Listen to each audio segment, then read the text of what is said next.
नमः समय साराय स्वानुभूत्या चकासिते चित्स्वभावाय भावाय सर्वभावान्तरक्षिदे वन्दितु सव्वसिद्धे धूमचल्मडोवमं गतिं पत्ते वोक्षामि समय पाहुड ब्रह्मोषुध केवली बड़िदम। समय सार जी ग्रंथाधिराज और निर्जराधिकार पर अपन लोग स्वाध्याय कर रहे हैं और इसमें भी अपनी गाथा चल रही है 201 202। इस गाथा में आचार्य भगवान ने कहा कि जो आत्म अनात्म को जानता है वही सम्यक दृष्टि होता है और जो सम्यक दृष्टि होता है वही दुखों से छूटता है, राग आदि का अभाव होता है। इसी को दृढ़ करते हुए अमृतचंद आचार्य भगवान ने 138 कलश कहा है ना। 138 कलश में क्या कह रहे हैं, इसी बात को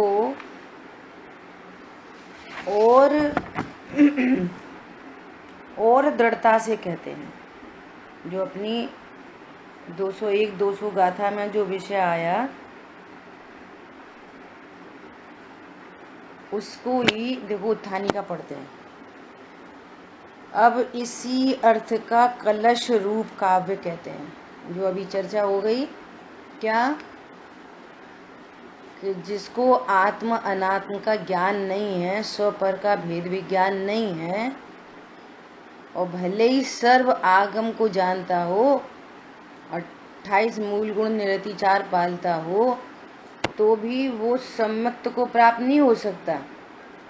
और जो सम्यक्त को प्राप्त नहीं हो सकता उसको अनंतानुबंधी राग आदि का सद्भाव है, और जिसको अनंतानुबंधी राग आदि का सद्भाव है वो अनंत दुखी है। वो जीव वो क्लेश को पाता है ना, ऐसा कह रहे हैं। अभी देखो क्या कह रहे हैं। अब इसी अर्थ का कलश रूप काव्य कहते हैं, जिस काव्य के द्वारा आचार्य देव अनादि काल से राग आदि को अपना पद जानकर सोए हुए रागी प्राणियों को उपदेश देते हैं। देखो अमृतचंद आचार्य देव क्या कह रहे हैं,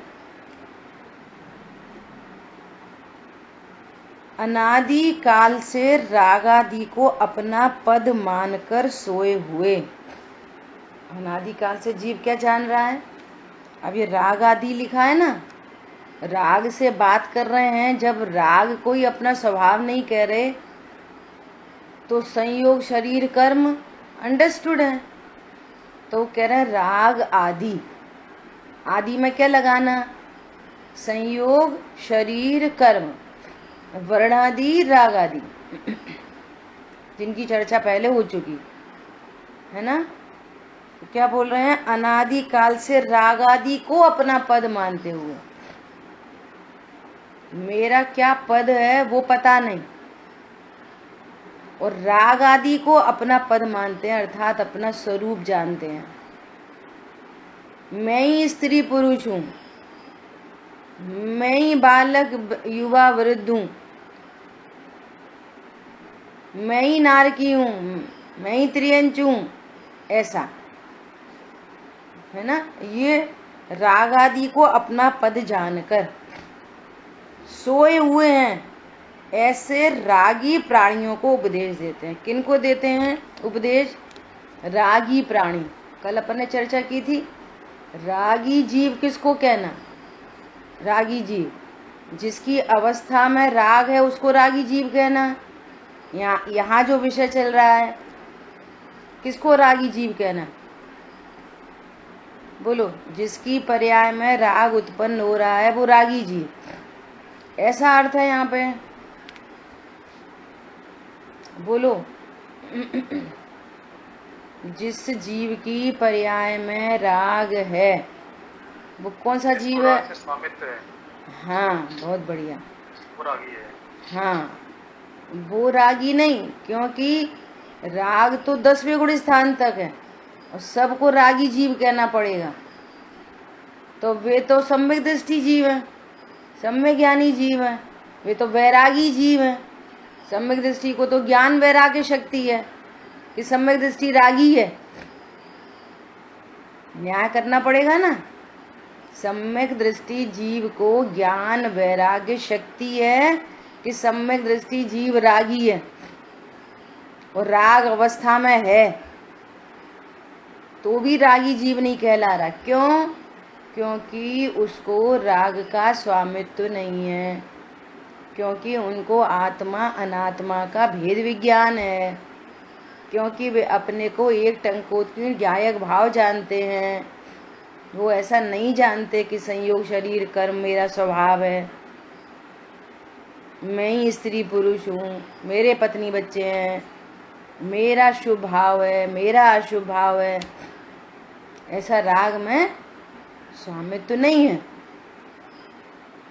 आत्म अनात्मा का ज्ञान है उनको, आत्मा क्या है और अनात्मा क्या है ऐसा ज्ञान है। तो जिनको आत्मा अनात्मा का ज्ञान है वे कौन है? ज्ञानी जीव, सम्यक दृष्टि जीव, वैरागी जीव।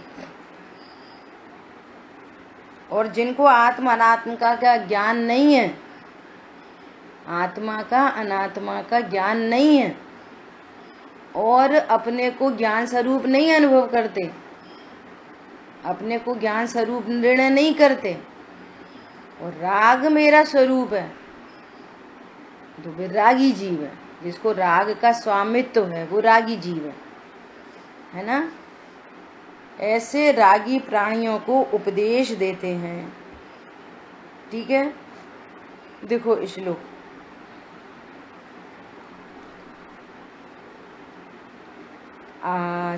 आसंसारात् प्रतिपदममि रागिणो नित्यमत्ताः सुप्ता यस्मिन् पदम पदम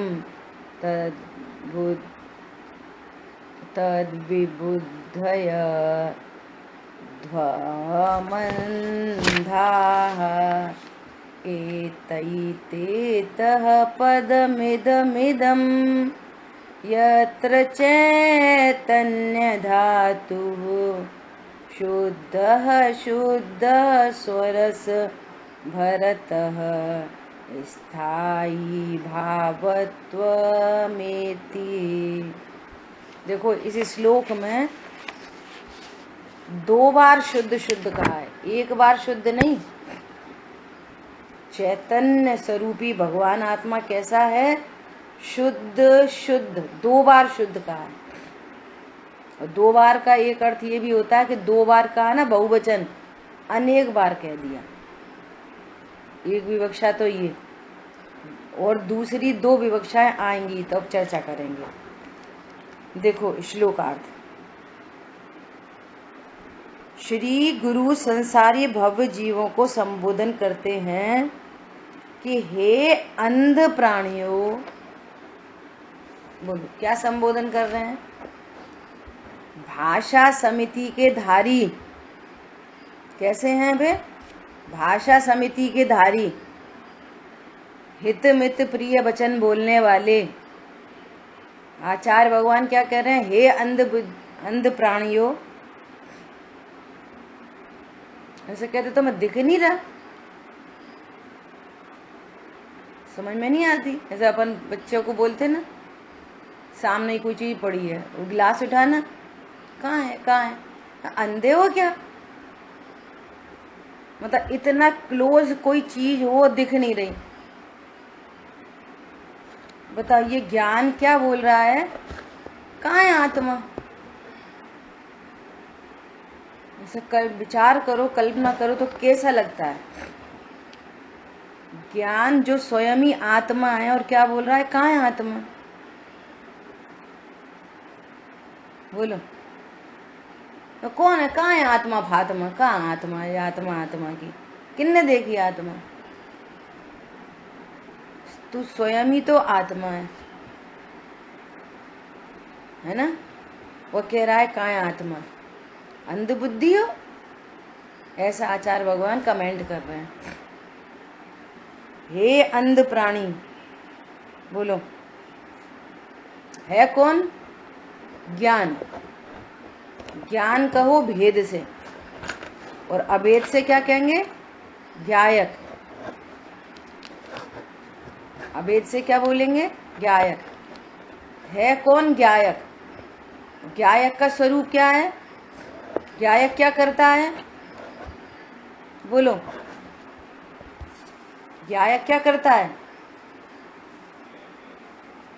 ज्ञायक तो ज्ञायक ही रहता है। ज्ञायक तो ज्ञायक ही रहता है। ज्ञायक तो ज्ञायक ही रहता है। जानता कौन है? ज्ञान की पर्याय जानती है ना। ज्ञान की पर्याय जानती है। ज्ञायक तो ज्ञायक ही रहता है, महामहिम बॉस। अब बोलो, दिन रात शुभाशुभ भावों से मेरा व्यापार चला करता कि नहीं चला करता? बोलो, अपन दिन भर क्या करते रहते? शुभ भाव कि अशुभ भाव? अपरिणामी। बहुत बढ़िया। दिन भर क्या करते? दिन भर अपना व्यापार क्या का चलता? शुभाशुभ भाव आश्रव का व्यापार है।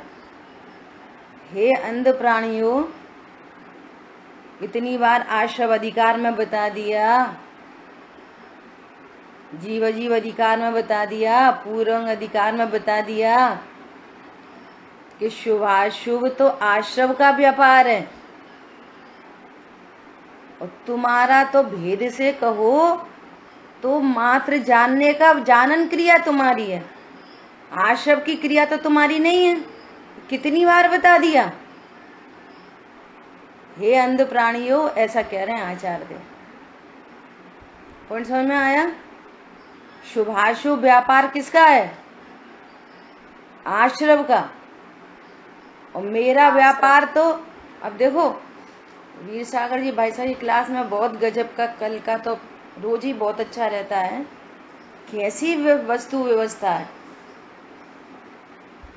जो जो चीजें अपन एकदम सरलता से कह रहे हैं कि तुमने ऐसा जाना कि मैं ज्ञान वाला हूँ, ऐसा जानने से 3 प्रकार से वेद ज्ञान कैसे हुआ। अपन सरलता से एकदम इन बातों को सीख रहे हैं, उसी बात को एकदम टेक्निकली, बोलो आप्त मीमांसा की कारिकाओं में लिखा है स्यादवाद शैली में, एकदम टेक्निकल भाषा है वो, तो अपने को ऐसा लगता है कि हाँ कोई चीज पढ़ रहे हैं। और ऐसा बोलो क्यों? तुमने ऐसा जाना कि मैं जानने वाला हूँ, इसका क्या मतलब हुआ? याद है कोई को? 3 प्रकार से वेद विज्ञान।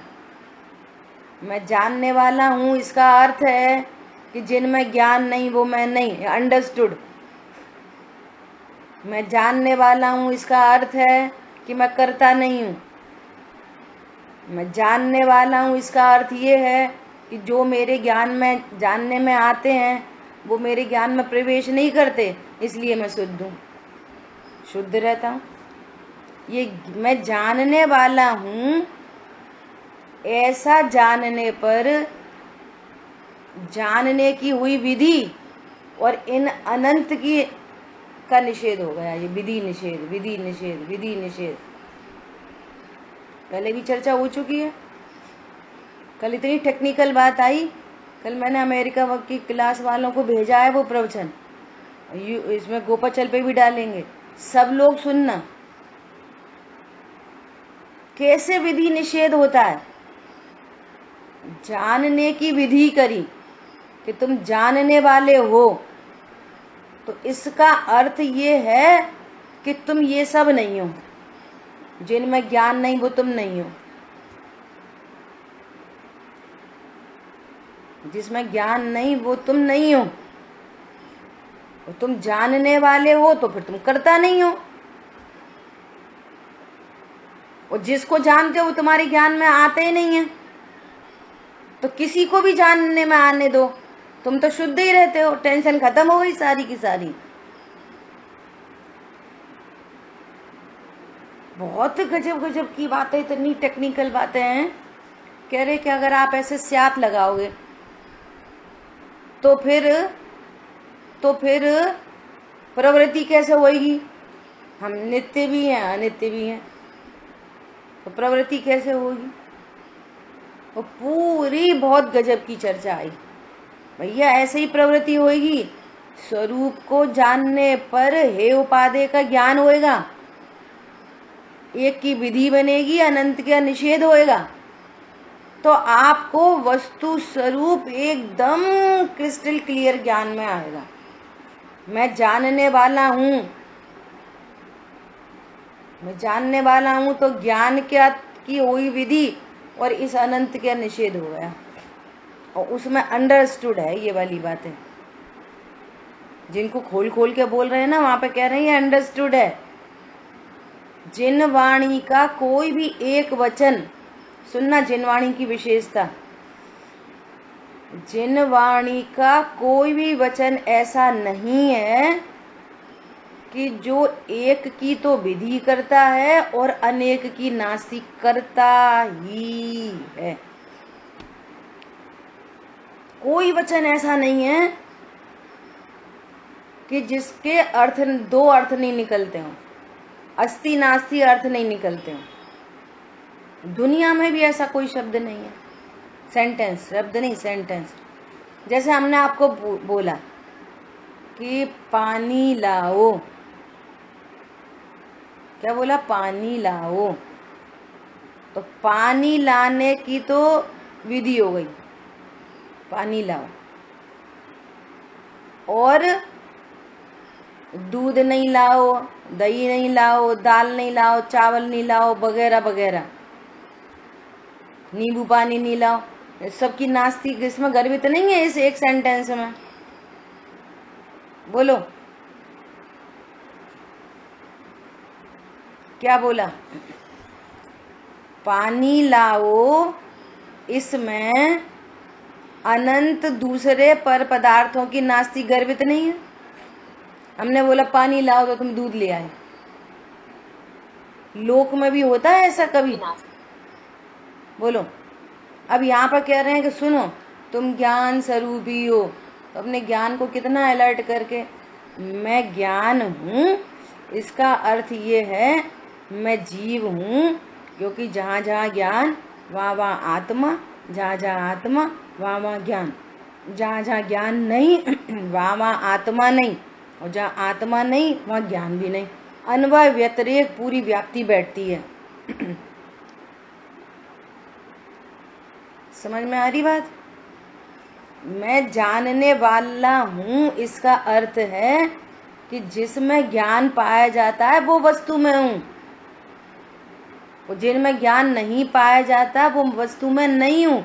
ऐसे अर्थ की सिद्धि होती है। ये इतनी टेक्निकल बातें हैं। अर्थ की सिद्धि हो गई कि नहीं हो गई? जो मीठा होता है सो चीनी है, तो मिठास से किसकी सिद्धि हुई? चीनी की सिद्धि हो गई। और खट्टे खारे आदि नहीं है तो उनके नींबू और मिर्ची विर्ची उनकी नास्ती हो गई। एक सेंटेंस में। और यहाँ पर बोला एक सेंटेंस कि तुम मात्र जानने वाले हो, तो हम जानने वाले ही बन गए बस। ये सिद्धि नहीं करी कि जिसमें ज्ञान है वो आत्मा है। इसका अर्थ ये हुआ कि मैं आत्मा हूँ। अब मैं आत्मा हूँ, मैं जीव तत्व हूँ, इसमें अंडरस्टूड हो गया कि मैं अजीव तत्व, आश्रव, संबंध, संवरण, निरा, मोक्ष नहीं हूँ। अस्ति नास्ति जिन वाणी के एक सेंटेंस में ये अस्ति नास्ति छिपा रहता है। अस्ति अस्ति की विधि करते हैं तो नास्ति वहां पे गर्भित होती है। ये बहुत बार प्रयोग अपन भी कर चुके हैं। कैसे? यदि जीव को ऐसा कहा कि तुम कर्म का कर्ता हो, ऐसा कहा, तो इसका अर्थ ये है कि तुम संयोगों का कर्ता नहीं।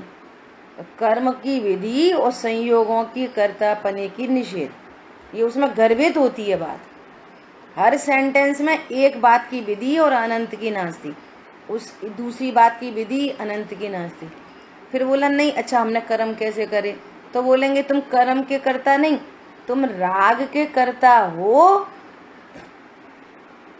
तो राग के करता हो इसकी विधि बनी और फिर कर्म की भी नास्ती हो गई।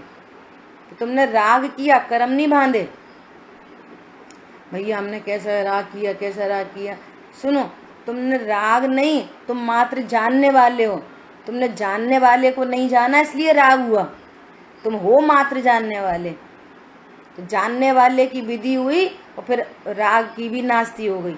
एक एक सेंटेंस में एक की अस्थि और दूसरे की नास्ती। और अब हम तो जानने वाले हैं। अरे जिसमें जानना होता है वो भगवान आत्मा है। तुम भगवान आत्मा हो और तुम एक समय की पर्याय भी नहीं। ऐसे मैं भगवान आत्मा हूँ इसकी विधि और फिर पर्याय मात्र की नास्ती। ऐसा विधि विधि निषेध ऐसा करते हुए वो ज्ञान आगे बढ़ता है। मतलब इतना इंटेलिजेंट ज्ञान चाहिए, इतनी इंटेलिजेंस ही चाहिए कि वो बात को समझ सके कि इसका पर्पस क्या है।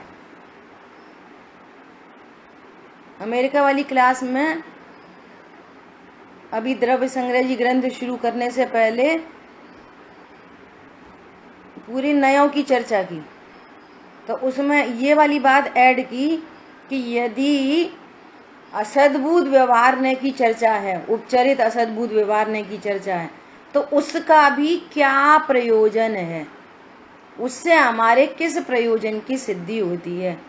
यदि जीव को शरीर वाला कर्म का कर्ता कहा तो उससे भी हमारी क्या प्रयोजन की सिद्धि होती है। राग का कर्ता कहा तो क्या प्रयोजन की सिद्धि होती है। राग का अकर्ता कहा तब किस प्रयोजन की सिद्धि होती है। कोई भी सेंटेंस फालतू नहीं है। आपको विधि निषेध करना आना चाहिए। अन्वय व्यतिरेक व्याप्ति बिठाना आना चाहिए। बोलिए भाई साहब, कुछ पूछ रहे थे, बोलो।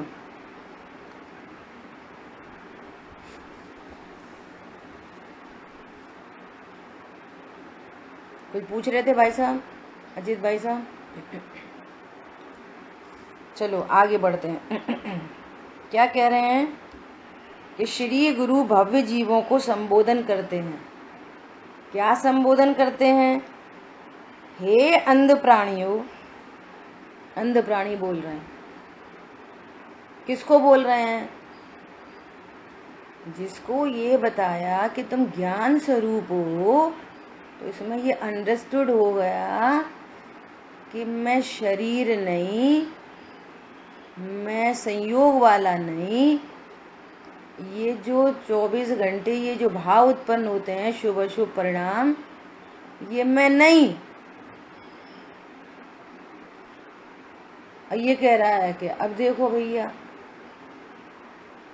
अब देखो कब मरे, अब अंतिम समय में कैसे परिणाम रहे।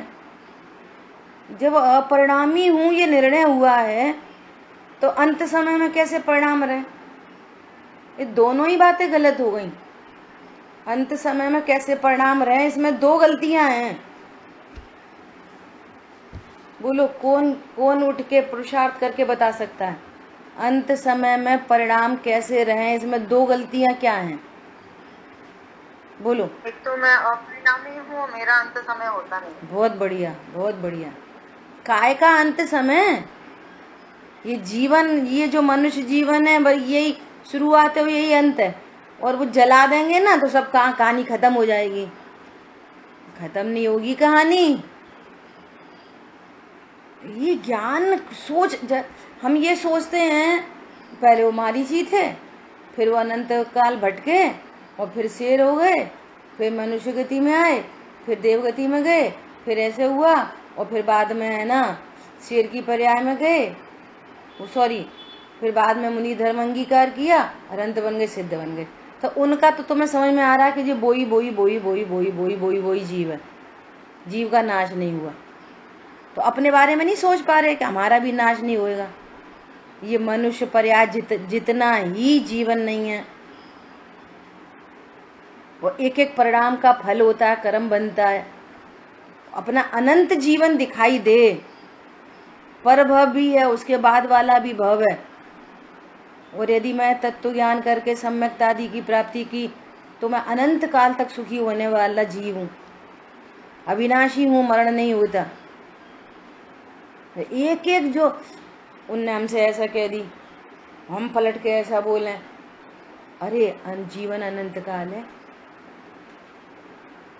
एक एक परिणामों का फल होता है। तो कहाँ से भैया कह, जो कोई कह रहा है कहने दो। अरे उनने हमारे रुपए छीन लिए, हो रहा है होने दो, जो होता है होने दो, होनी को स्वीकार करो। क्यों? हमारा जीवन ये मनुष्य जीवन जितना नहीं है। एक बात, सब के अदले बदले टिट फॉर टैट करके जाएंगे।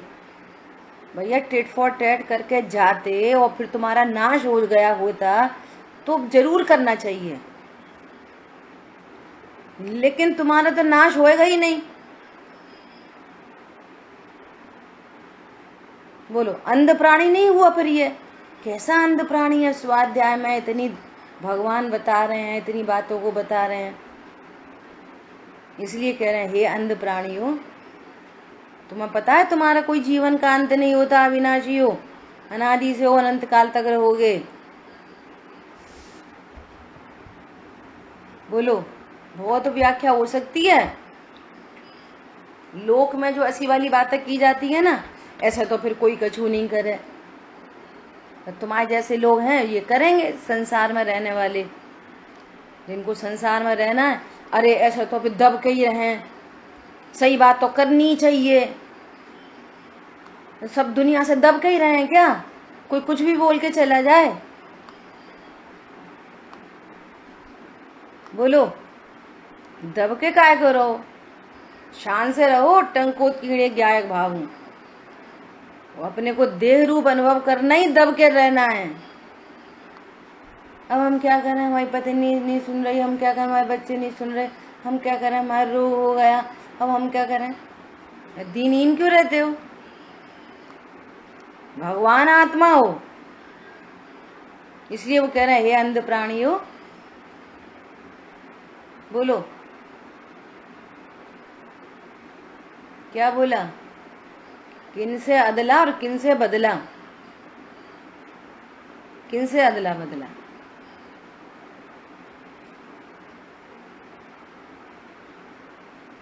ये जो भाव है ना, इन भावों से कर्म बदलेंगे और तुम्हारा अंत नहीं होएगा, तुम कैरी फॉरवर्ड होगे आगे।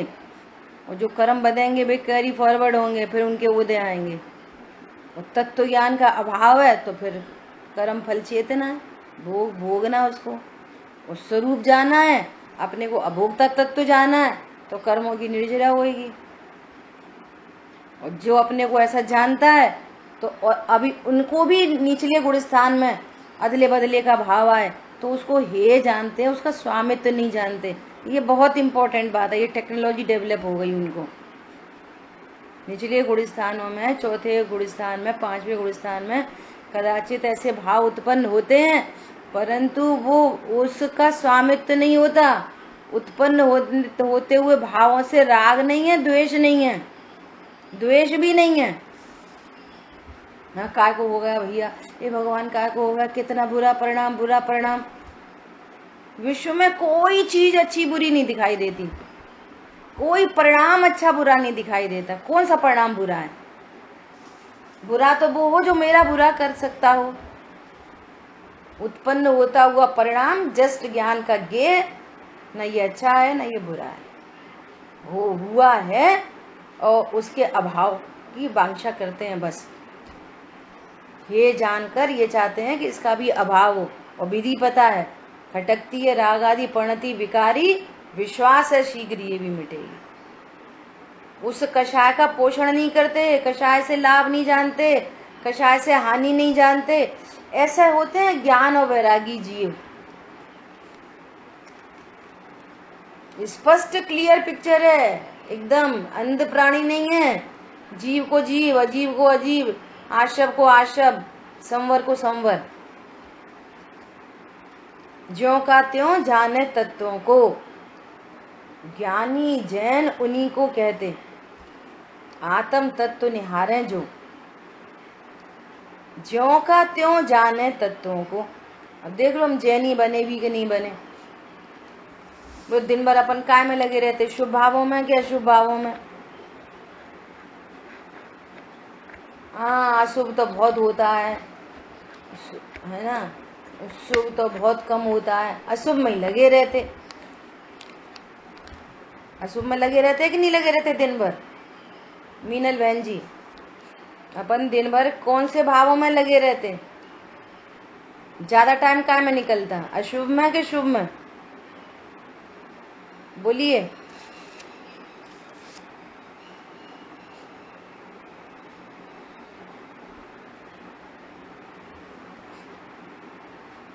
ऐसे आवाज आती है।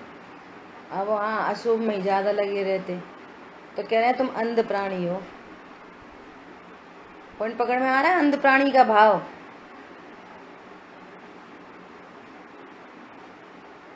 अरे शुभाशुभ व्यापार तो आश्रम का व्यापार है,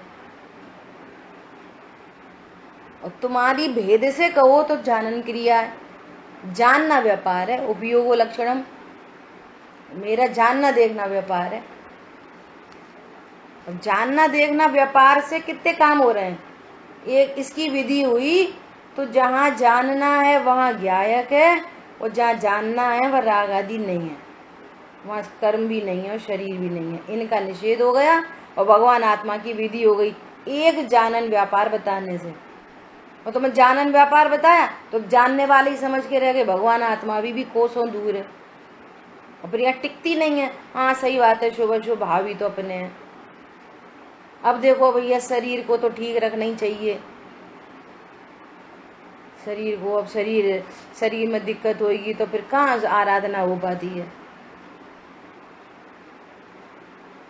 मतलब हम शरीर का कर सकते हैं, कर्ता बुद्धि, और शरीर से लाभ होता है और शरीर से हानि होती है। कल्पना दीदी बहुत तो उपदेश कर रही हैं। क्या उपदेश कर रही हैं? सातों ही नरकों में एक सेकंड का जहाँ चैन नहीं। तीव्र गर्मी, तीव्र सर्दी, तीव्र भूख, तीव्र प्यास, ये तो सब है ही। और ऊपर में आसपास वाले, कोई मार रहा, कोई पीट रहा, कोई धक्का दे रहा, कोई तेल में डाल रहा, कोई।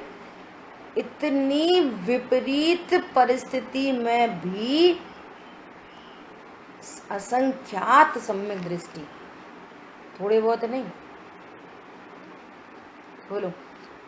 इतनी विपरीत कंडीशन में भी अंतर्मुख होकर मैं भगवान आत्मा हूं ऐसा निर्णय अनुभव कर लेते हैं। या एक सेकंड की साता नहीं है। इससे क्या समझ में आ रहा है कि कोई भी बाहर की अनुकूल प्रतिकूल परिस्थिति पर की स्थिति है, मेरी स्थिति नहीं है, और ये मेरे को न साधक है न बाधक है। यदि बाधक होती तो असंख्यात क्यों होते वहां पे नरक में?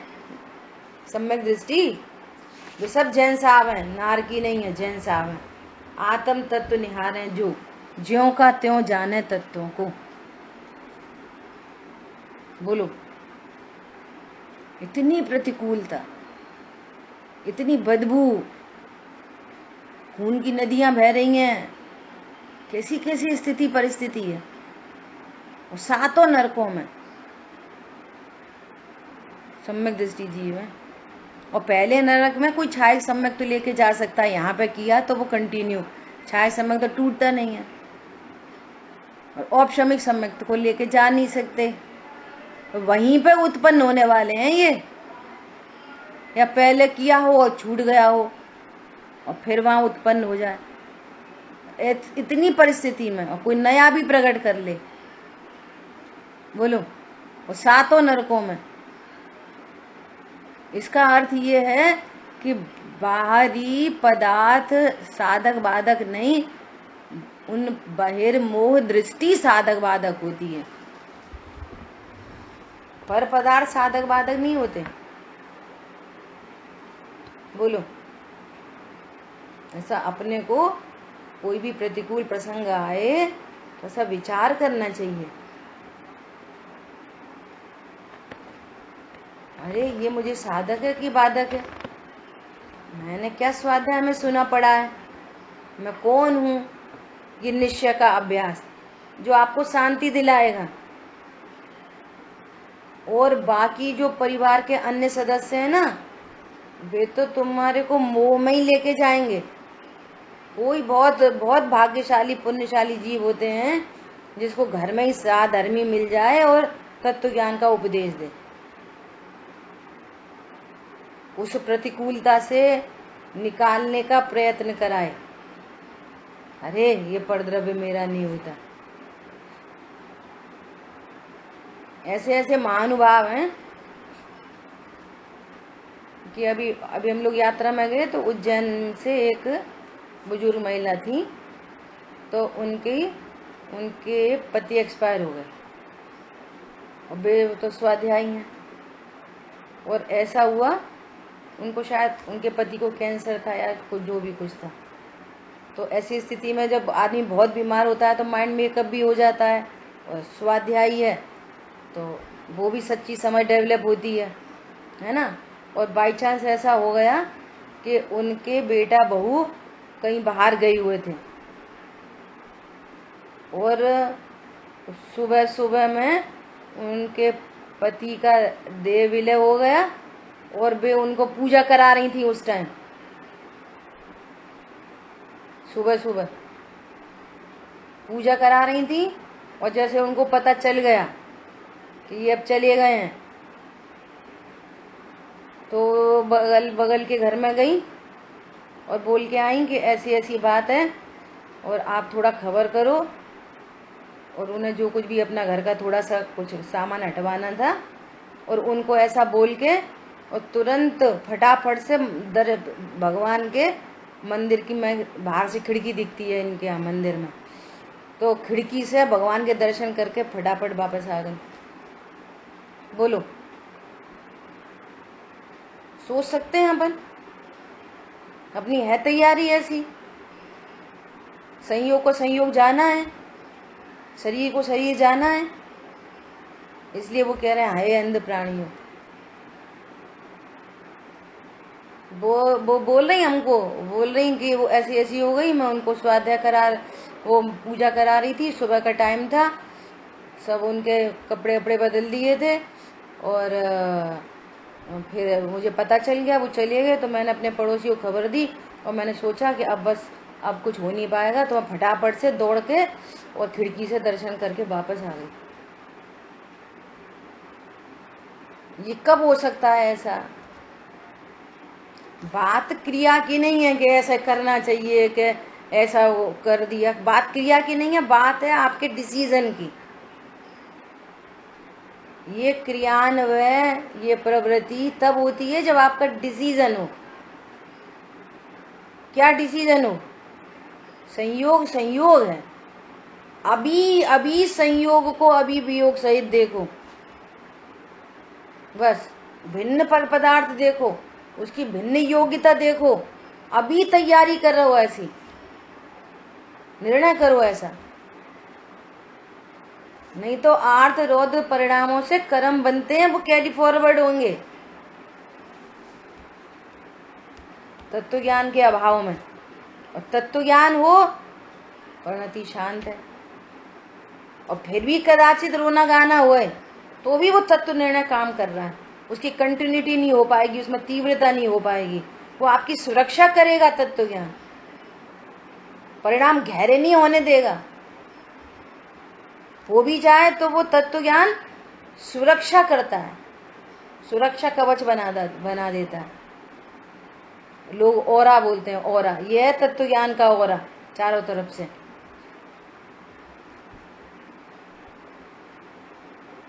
कौन है पति? जीव। काय का टिटफॉट है? पत्नी कौन है? जीव। कौन है? साधर्मी। हित अहित का विचार विवेक कराओ, ये परिणाम अहितकारी हैं, ये परिणाम हितकारी है। सबको स्वाध्याय से जोड़ो, अहितकारी बस ज्ञान कराओ, जरूरी नहीं है हमारी बात माने, ये तो अंडरस्टूड रखो, क्योंकि सबकी योग्यता न्यारी न्यारी है। बहुत प्रेम से ज्ञान कराओ, ये हितकारी भाव है या अहितकारी भाव है, बस तुम्हारा काम खत्म। और ये राग को जो हमें उत्पन्न भी हो रहा है ना, ये राग भी उनको हित अहित का ज्ञान कराने वाला, ये राग भी हे है, ये राग भी हे है। उस राग को सार तक नहीं जानो, हम तो भैया बहुत समझाते हैं, हे है ये राग, बंद का हेतु है। समझ में आ रही है बातें? ये जो परिवार में समझाने का भाव है ना, ये भी है प्रभु, ये भी कब छूटे अपनी ओर से, तो ये भाव है। राग को का स्वामित्व तो नहीं, राग का सार्थकपना नहीं, न राग का स्वामित्व है, न कोई राग अच्छा है और न कोई राग बुरा है, सहज ज्ञान का के बस। और मेरी दृष्टि स्वभाव सन्मुख, तो वो राग की भी निर्जरा हो जाती, तीव्र बंद नहीं होता, ये आ जाती आर्ट ऑफ लिविंग। किसकी चर्चा चल रही है, कौन बताएगा? ये किसके भाव दिया जा रहा है ये सब? बोलो। हे अंध प्राणियों की चर्चा चल रही है। आचार्य भगवान कह रहे हैं हे अंध प्राणियों। मीनल बहन को और अनात्मा को नहीं जानते। हाँ, मीनल बहन जी, हमने आपसे प्रश्न किया था अभियान, बोलो दिन भर अपने परिणाम कैसे रहते हैं, अशुभ के शुभ? बोलो, ज्यादा कौन से होते हैं, अशुभ ज्यादा होते हैं कि शुभ ज्यादा होते हैं? अशुभ में ज्यादा चलते रहते हैं। तो ये कहना चाहते हैं कि जो शुभ अशुभ परिणाम है वो कौन सा तत्व है?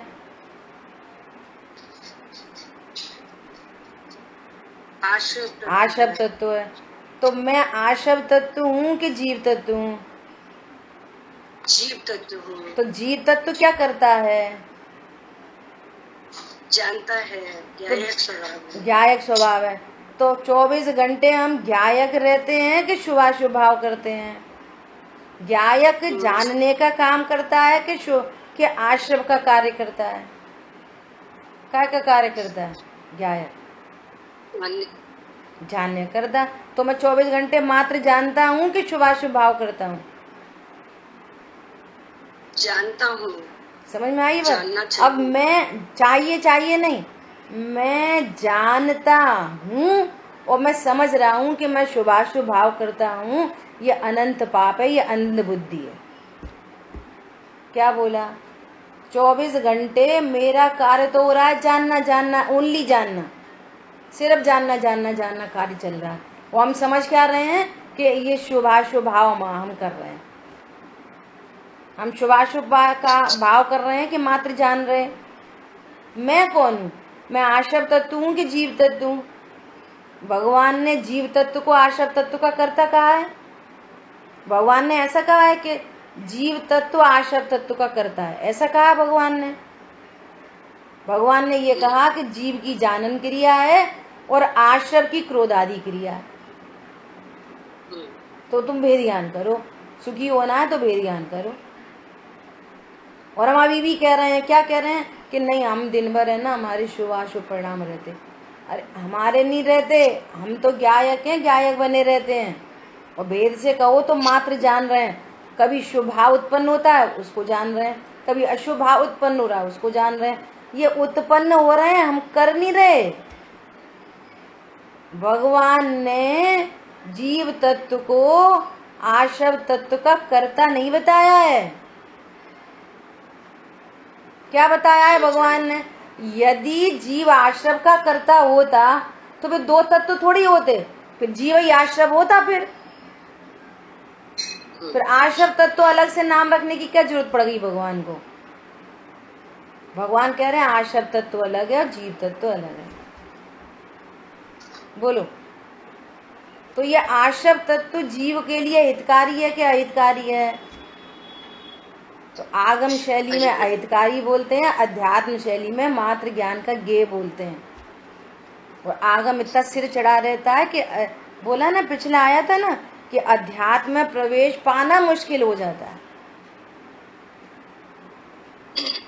अभी तक हमने चरणानियों की शैली में क्या सुना है कि आशव दुख रूप है ना, और अहितकारी भाव है। तो एक शैली है वो, इसको अहितकारी समझो, फिर इसका अभाव कैसे हो कि इसको भिन्न जानो, मात्र ज्ञान का ज्ञेय जानो बस। तो मेरे त्रिकाली ध्रुव भगवान आत्मा का आश्रम ने क्या अहित कर दिया? आज तक कुछ नहीं किया। तो जो मेरा कुछ नहीं करता तो वो मेरे लिए हितकारी क्या हितकारी? जिसने मेरा कुछ नहीं किया तो वह हितकारी के हितकारी। वो इतनी ताकत लगा के तत्व ज्ञान करना है, ये अनंत पुरुषार्थ का कार्य है। समझ में आई बात? क्या बोल रहे हैं? कांटों सी पैदा हो जाती चैतन्य सदन के आंगन में, और यहाँ पर कह रहे हैं कर्म राग आदि रहते बाहर, बैठ पाए कदापि न अंदर। एक कह रहे हैं कांटों सी पैदा हो जाती चैतन्य सदन के आंगन में। चैतन्य सदन के आंगन में कौन पैदा होता है? आश्रय पैदा होता है कि ज्ञान पैदा होता है? बोलो। ज्ञान। अरे मेरे आंगन में तो ज्ञान पैदा होता है। अभी आ रही है चर्चा, ये तैयारी करा रहे हैं आपको आगे। दो बार शुद्ध शुद्ध कहा है इस श्लोक में। आचार्य देव ने 2 बार शुद्ध शुद्ध कहा है। एक शुद्ध का क्या अर्थ है, दूसरे शुद्ध का क्या अर्थ है? रिलैक्स हो जाओ। अरे मैं द्रव्य से भी शुद्ध हूँ, पर्याय में भी शुद्ध हूँ। क्यों? पर्याय में मात्र जानने वाला हूँ। ये शुभाशुभाव मेरी पर्याय नहीं। मेरे आंगन में तो ज्ञान पैदा होता है। मेरे गेट के बाहर पैदा होता होगा आश्रम, सो मेरे गेट में अंदर नहीं घुस पाता। निर्णय करके आनंद करो। समझ में आया? वो आगम की विवक्षा में कहा जाता है, स्वीकृति है। काम अध्यात्म से होगा। बाजार से आम लेके आएंगे तो गुठली छिलका सहित ही मिलेगा। तो अपने प्रयोजन की सिद्धि करने के लिए गुठली छिलका को कचरा में फेंक देंगे, उसका गूदा खाएंगे, जूस पियेंगे बढ़िया कि गुठली छिलका भी खानी है। ऐसे थोड़ी 1 किलो लाए हैं, कितने महंगे हैं। छिलका भी 200 रुपया किलो मिले हैं, गुठली भी, वो भी खाएंगे हम तो। और खाओ, पशु हो, मरो। समझ में आ रही बात? ना आम का स्वाद मिलेगा, ना स्वास्थ्य मिलेगा, दांत टूट जाएंगे, खून निकल जाएगा। ये अर्थ होएगा उसका। आशा अपनी तो पर्याय, अपनी पर्याय, भले ही आश्रय है, अपनी तो पर्याय, अपन के तो परिणाम होते, अपन के मरो, अपन के परिणाम होते हैं तो मरो। जानो उनको भी अपना। क्या कह रहे हैं? अनादि काल से राग आदि में एकत्व, ममत्व, कर्तृत्व, भोक्तृत्व, ज्ञातृत्व बुद्धि है। आचार्य देव उसको छुड़ाना चाहते हैं, तुमको जूस पिलाना चाहते हैं। कहाँ तुम गुठली छिलका में दिमाग लगाते हो? गर्मी आ रही है, आम खाओगे? कैसे खाओगे? जब जब आम सामने आए थाली में और उसको वो खाने का भाव उत्पन्न हो, तुरंत वेद ज्ञान करना, विचार करना, वो अनाहरि स्वरूप हो। गुठली भिन्न है, छिलका भिन्न है, गूदा भिन्न है, अजीब भिन्न है ना, आश्रय भिन्न है, भगवान आत्मा भिन्न है, न्यारा है। अब वो ज्ञान पूछ रहा है, कहाँ है ज्ञान? कहाँ है आत्मा? कहाँ होती है आत्मा? समझ में आया? बोलो। आत्म के अहित विषय कषाय, आत्म के अहितकारी हैं कि नहीं विषय और कषाय? विषय अजीब और कषाय आश्रम। ये आत्मा को अहितकारी भाव है कि नहीं? बोलो। स्यात है, वो स्यात नहीं है, किसी अपेक्षा से कहे जाते हैं। तुम इधर बहुत उपयोग लगाते हो तो इनको अहितकारी बोलकर उपयोग को यहाँ लाते हैं, इस एंगल से इनको अहितकारी भाव कहे जाते हैं, ये स्वभाव के सन्मुख होने के लिए। और तुम इनको अहितकारी जानते रहोगे तो इनसे द्वेष पनपता रहेगा। लोग अहितकारी समझ के छोड़ देते हैं, ओ भैया अपन तो शशीर हो, अपन तो सफेद साड़ी, अपन तो ऐसा कर, और ज्यादा कोई से बात नहीं करो तो तुम्हें उनके साथ में द्वेष पनप रहा है। स्वरूप को जाने बिना द्वेष पनपता रहता है। पहले राग पनप रहा था, अब द्वेष पनप रहा। बात तो एक ही हुई। अरे समझ में आया? बात तो एक ही हुई ना।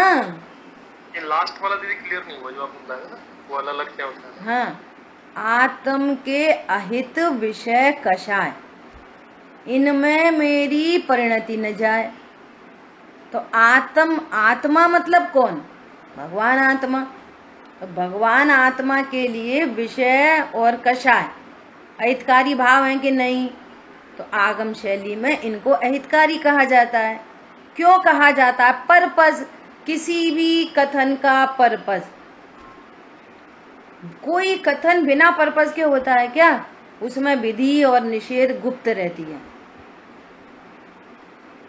तो इन दोनों का तो करना है निषेध, और उस ज्ञान को इधर लेके आना है। भैया भगवान आत्मा हितकारी है। तुम्हारी समय शक्ति विषय कषाय में जारी 24 घंटे, तो वहां से बचा के ये अहितकारी है। जैसे बच्चे को बोलते हैं ना अपन, उसको बहुत ठंडे सर्दी लगी हो और आइसक्रीम की जिद कर रहा हो, तो क्या बोलते हैं? तो गला खराब हो जाएगा, डॉक्टर सुई लगाएंगे, अहितकारी है ये, ताता हो जाएगी। ऐसे बोलते कि नहीं बोलते बच्चे से? ऐसे ही बोल रहे हैं अहितकारी इनको। क्यों? वो ज्ञान इनको हितरूप समझ रहा है, और इनको हितरूप इस कदर समझ रहा है कि भगवान आत्मा तो है ही नहीं, कहीं लिस्ट में ही नहीं है। तो इनको अहितकारी भाव बताकर भगवान आत्मा को हितकारी बताना है। और जब भगवान आत्मा का स्वरूप जाना तो ये समझ में आया कि ये जो होने योग्य विषय और होने योग्य कषाय गुणस्थान प्रमाण होती हैं, इनका मैं मात्र ज्ञाता हूँ। ये मेरे लिए हितकारी अहितकारी नहीं है। विश्व में कोई पर पदार्थ मेरे लिए ना हितकारी है ना अहितकारी है। ऐसी राइट नॉलेज होती है वेद ज्ञान होने पर। समझ में आया? तो वो आगम शैली से उधर से वो हटा, उसका निषेध हुआ, और इधर की विधि हुई, और फिर यहाँ स्वभाव सन्मुख हुआ। तो अब ना कोई हितकारी दिख रहा ना हितकारी दिख रहा। पॉइंट पकड़ में आया?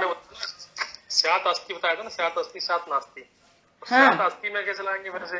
किसी अपेक्षा से विषय कषायों को अहितकारी कहा जाता है, स्यात् अस्ति। और किसी अपेक्षा से विषय कषायों को न वे हितकारी हैं न हितकारी हैं। त्रिकाली ध्रुव के लिए न हितकारी न अहितकारी। और जो ज्ञान उधर जाता है तो आकलित होता है, तो उस अपेक्षा से उनको अहितकारी कहते हैं, और बंधन को प्राप्त होता है। आई बात समझ में? गजब की बात है। सुत दारा होए न सीरी, सब स्वार्थ के हैं भीरी, है ना? तो उनसे द्वेष कराकर भी धर्म मार्ग में लगाना था। ये पत्नी बच्चों में ही लगा रहता था। पत्नी कहती ऐसा खाओ, ऐसा पियो, अभी मत छोड़ देना, अभी मत कर देना, ऐसा तो तुम पंडित बन जाओगे, ऐसा तो तुम ये बन जाओगे। सही बात है, मेरी बीवी कितनी हितैषी है, कितनी प्यारी है, मेरा कितना ध्यान रखती है। अब हम क्या करें, पत्नी सुनती नहीं है। तो कह रहे हैं कि तुम एक बार पत्नी की बात मान के मत देखो, तो पता चल जाएगी कि जो स्वार्थ के भीरी हैं कि सच्ची में तुम्हारे हितैषी हैं। ये तुम्हें नरक में साथी बनेंगे कि तत्व ज्ञान करा के सिद्धालय के साथी बनेंगे। निर्णय करो। तो इस प्रकार द्वेष उत्पन्न करा के भी उस जीव को तत्व ज्ञान में लगाते हैं। और जब तत्व ज्ञान होने लग जाता है तो पत्नी पत्नी नहीं दिखती, साधर्मी दिखती है, तो द्वेष उत्पन्न नहीं होता, राग भी नहीं होता, द्वेष भी नहीं होता, साम्य भाव रहता है।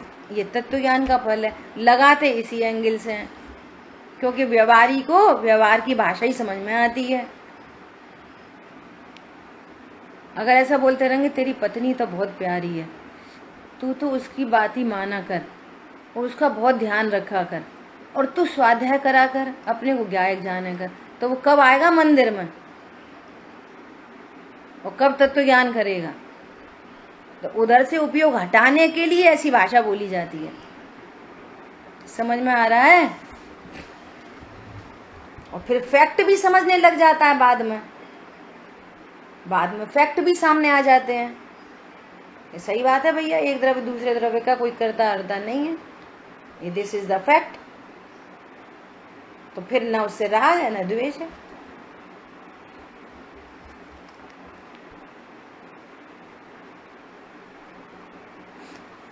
देखो कल एक ऐसी बात आई, आखिरी बात बोल रहे हैं, फिर चर्चा आगे करेंगे। जब कल नरक की ऐसी बात आई ना कि नरक की अनेकों, बहुत इंपॉर्टेंट बात है, बहुत बहुत इंपॉर्टेंट बात है, सब लोग ध्यान से सुनना। जब नरक की ऐसी चर्चा आई कि नरक में भी इतनी भीषण प्रतिकूलताओं के अंदर भी असंख्यात सम्यक दृष्टि हैं, ऐसी बात आई, तो एक बहन ने ऐसा प्रश्न किया कि हम तो अपने बच्चों को नरक का भय दिखा के मार्ग में लगाते थे कि भैया ऐसे करोगे नरक चले जाओगे, और अब तो ये वाली बात आ गई कि नरक की प्रतिकूलता में भी बाधक नहीं होती, नरक की प्रतिकूलता में भी कुछ सम्यक प्रकट कर लेता। तो दीदी ने पता क्या आंसर किया इस प्रश्न का? उन्होंने डायरेक्ट तो आंसर नहीं करा ये वाला, ये तो पंडित साहब बोलते हैं कि भैया अकेला भयभीत नहीं करो, तत्व ज्ञान कराओ। भयभीत करने से थोड़ी कुछ होता है, भले स्टार्टिंग में भयभीत कराया, लेकिन काय के लिए? तत्व ज्ञान के लिए। तो तुम एकांत रूप से भयभीत करा रहे हो, आलू खाओगे भालू बन जाओगे, आलू खाओगे भालू बन जाओगे, नरक चले जाओगे, नरक चले जाओगे, नरक चले जाओगे, तो भयभीत हो गया, वो मार्ग से और छूट जाए। कथनचित स्यात भयभीत करा के मार्ग में ही तो लगाना है। तत्व ज्ञान कराओ, अकेला भय नहीं। स्वर्ग आदि का अकेला लोभ नहीं, लोभ तत्व ज्ञान के लिए। तो दीदी ने बोला कि भैया बच्चों को संस्कार देने का अर्थ, सबसे पहली शिक्षा, ध्यान से सुनो, सबसे पहली शिक्षा, तुम अनादि अनंत हो। ये शिक्षा दो पे, सबसे पहली शिक्षा क्या?